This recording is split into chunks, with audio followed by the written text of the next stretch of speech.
যাবে না কো কলেজেতে, অসভ্য পোশাক গায়ে দিয়ে। তার চেয়ে পড়বে কোরআন, তার চেয়ে পড়বে কোরআন মক্তবেতে গিয়ে। তোমরা মুসলমানের মেয়ে, তোমরা মুসলমানের মেয়ে, তোমরা মুসলমানের মেয়ে, তোমরা মুসলমানের মেয়ে। কোরআন হাদিস শুনবে কানে,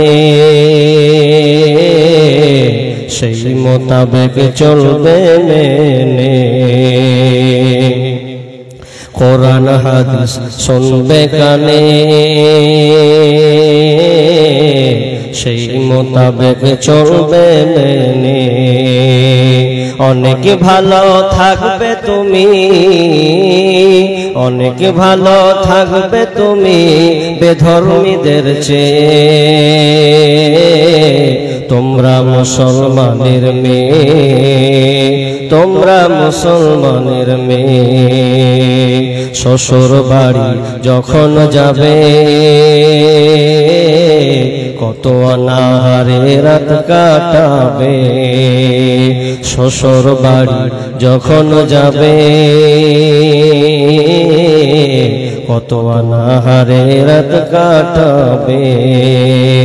বলবে না কেউ দুঃখের কথা, বলবে না কেউ কষ্টের কথা বাপের বাড়ি গিয়ে। তোমরা মুসলমানের মেয়ে, তোমরা মুসলমানের মেয়ে।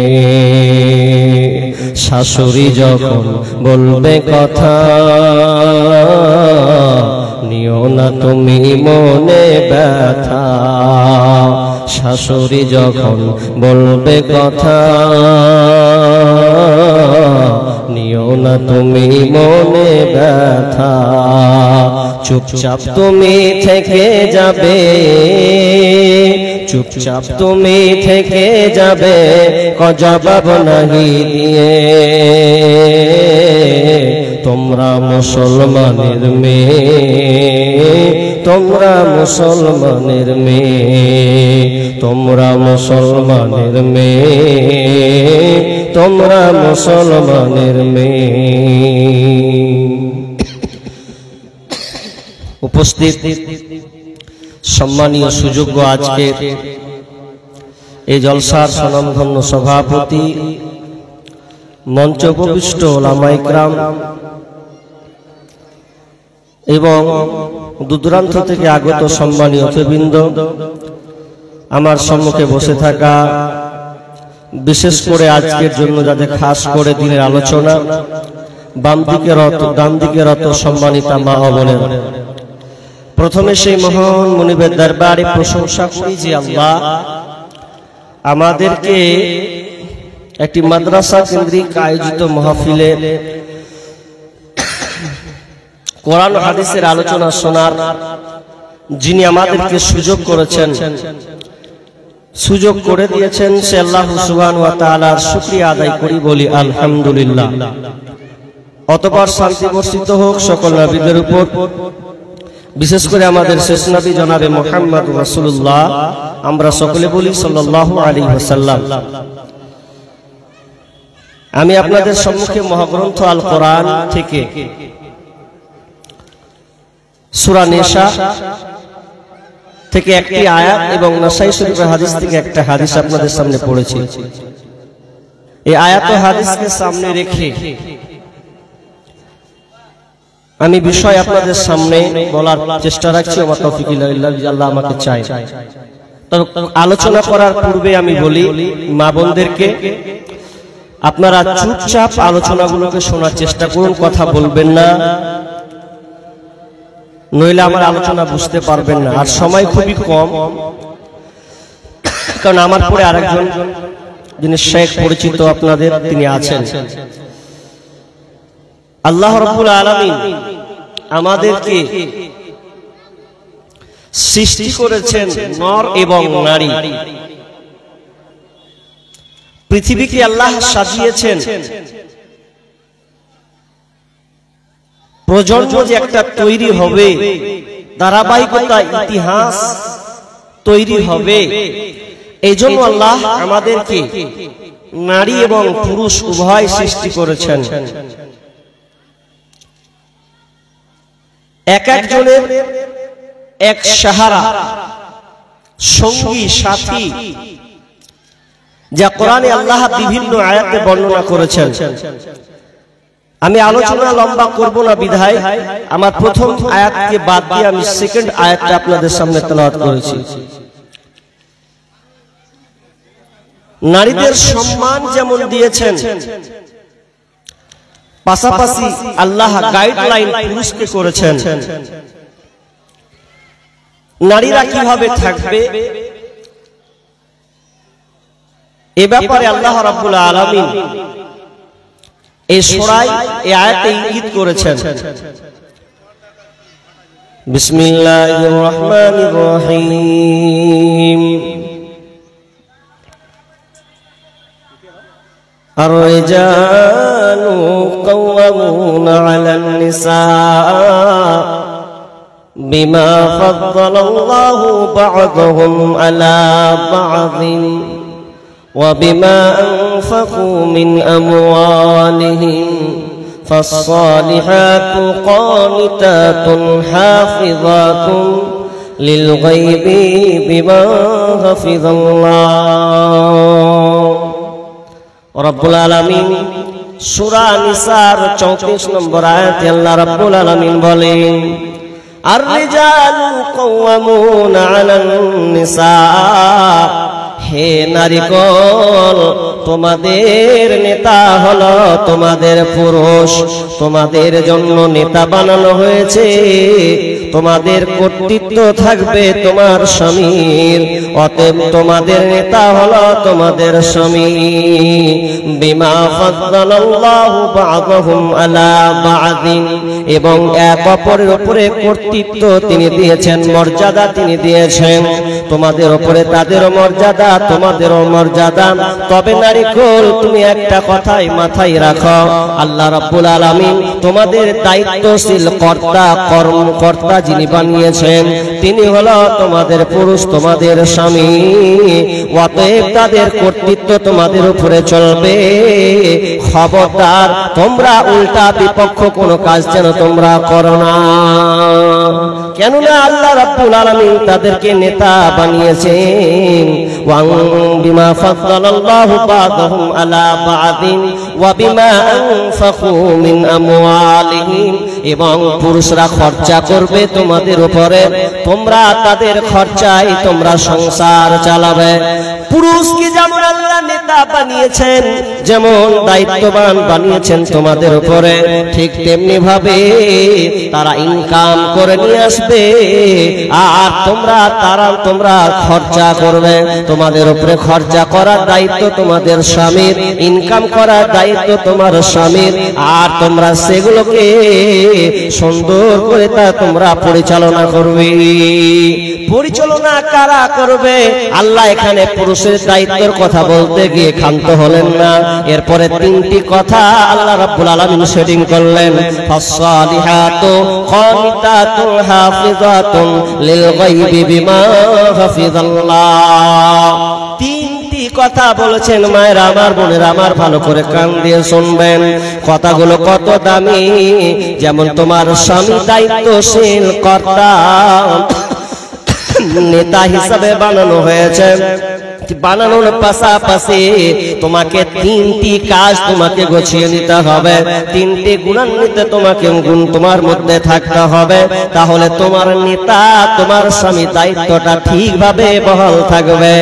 ও পুরুষ, তোমাকে বলি শোনো, তোমাকে আল্লাহ তাআলা দায়িত্বশীল নেতা বানিয়েছেন, তুমি ইনকাম করবে আর তোমার বিবির পেছনে তুমি খরচা করবে, দায়িত্ব তোমার উপরে বর্তাবে।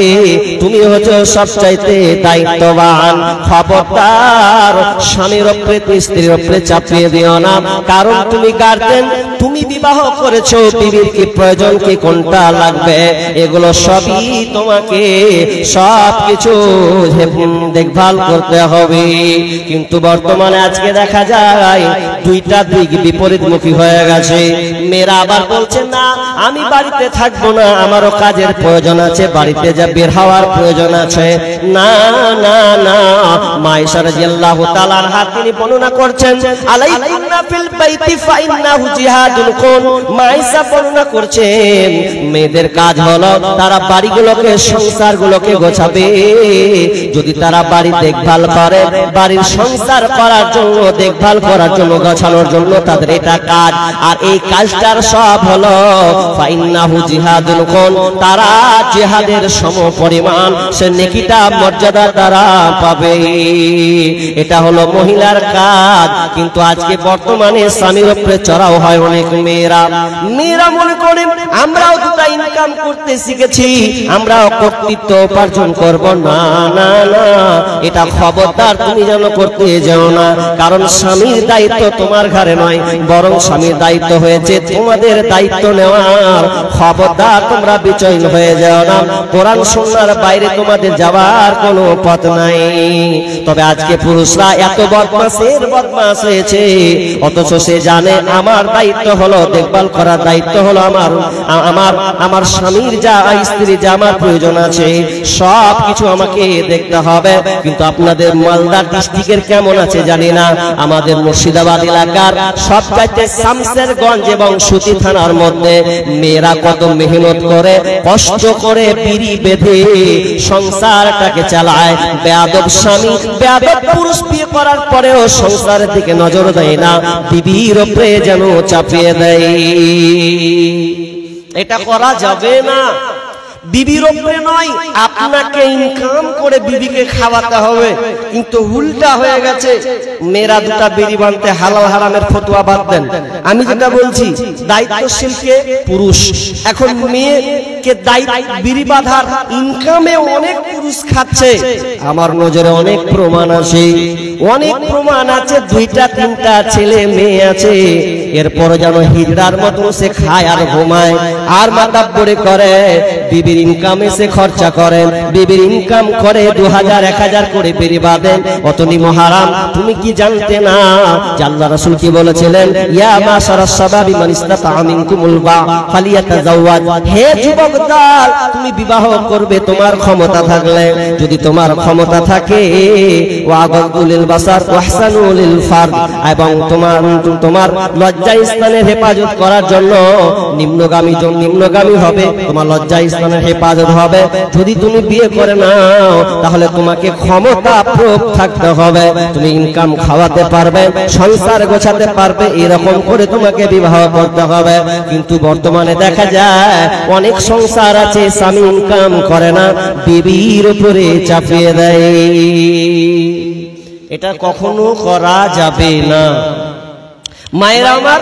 তবে আপনি দায়িত্ববান, আপনি একজন নারী, আপনার দায়িত্ব রয়েছে, কাজ আছে। তবে আপনাকে সংসার গোছাতে গেলে 3টি কাজ আপনাকে আগে করে নিতে হবে, 3টি গুণে গুণান্বিত আপনাকে হতে হবে। এটা কোরআন থেকে আপনাদেরকে দেব। নাম্বার 1, 1 নাম্বার গুণ, আল্লাহ রাব্বুল আলামিন বলছেন ফাসসালিহাত, তোমাকে সতীনাথ সাধী নারী হতে হবে, পূর্ণশীল স্ত্রী হতে হবে। ইবনে কাসির থেকে তাফসীর আছে পূর্ণ স্ত্রী সতী নারী, সালিহা মানে পূর্ণ স্ত্রী। সালিহা বলতে গিয়ে এবার হাদিস প্রয়োগ করেছেন। সালিহা নারী কাকে বলা হয়? ভালো মহিলাকে। বিশ্বনবী তিনি নিজে হাদিসটি বর্ণনা করেছেন, 2 জায়গাতে হাদিসটি বর্ণনা আছে। আব্দুর রহমান বিন ওফ থেকে হাদিসটি বর্ণনা আছে এবং হাসান থেকে আরেকটা হাদিস বর্ণনা আছে। বিশ্বনবী বলছেন, পূর্ণ নারী সালেহ, কোন নারী পূর্ণশীল স্ত্রী, কোন নারী স্ত্রী পূর্ণশীল স্ত্রী, তার মধ্যে চারখানা গুণ বিশ্বনবী প্রয়োগ করেছেন। চারটা গুণ তাদের বর্ণনা করেছেন।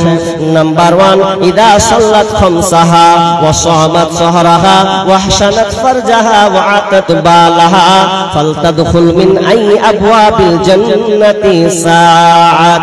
বিশ্বনবী চারখানা জান্নাতি মহিলার গুণ, ভালো মেয়ের গুণ কার হবে, কার মন কার এর মধ্যে গুণ থাকবে, বিশ্বনবী চারখানা গুণ বর্ণনা করেছেন।